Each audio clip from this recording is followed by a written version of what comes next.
خير. سنتابع من خلال هذا الفيديو 3 اكتشافات مثيرة في تونس أذهلت العالم.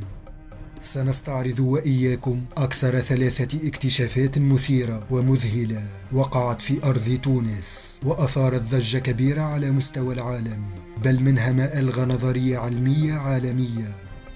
أولاً، اكتشاف نوع نادر من الديناصورات في تونس، تحديداً في تطاوين بالجنوب التونسي، وأطلق العلماء على هذا الديناصور اسم تطاوين هانيباليس، وفي ذلك مزج بين اسمي تطاوين من جهة والقائد العسكري التاريخي حنبال. جاء هذا الاكتشاف بعد 3 سنوات من الحفريات قام بها فريق مشترك من العلماء من تونس وجامعة بولونيا الإيطالية، وهذا النوع النادر من الديناصورات يعود إلى نحو 150 مليون سنة.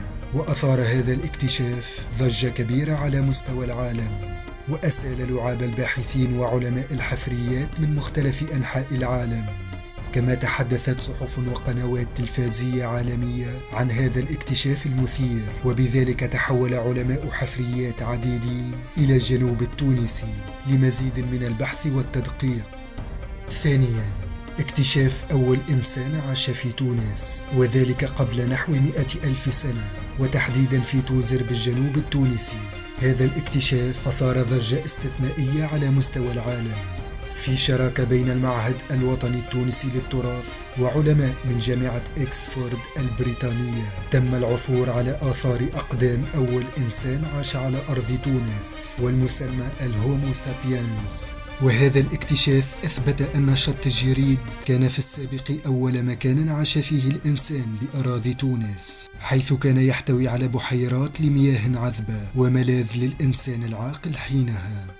ثالثاً، اكتشاف تمساح تونس العملاق الذي أسقط نظرية الانقراض الشامل في تطاوين بالجنوب التونسي. عثر باحثون على بقايا متحجرة لتمساح عملاق لم يكن معروفا من قبل لدى العلماء. كان هذا التمساح يعيش بتطاوين قبل 130 مليون سنة، وهو ما يثبت بطلان نظرية الانقراض الشامل على سطح الأرض الذي وقع قبل 145 مليون سنة، وهو ما جعل ناشيونال جيوغرافيك تتحدث عن هذا الاكتشاف كما تلاحظون بالصور الآن.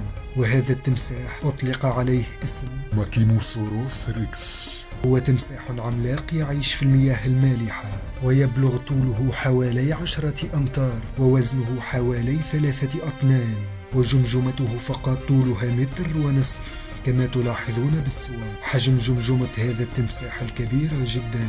وهذا الاكتشاف كان من نصيب علماء تونسيين وعلماء من جامعة بولونيا الإيطالية السابق ذكرها. هذه أهم الاكتشافات التي وقعت في تونس، وأهم ما وجد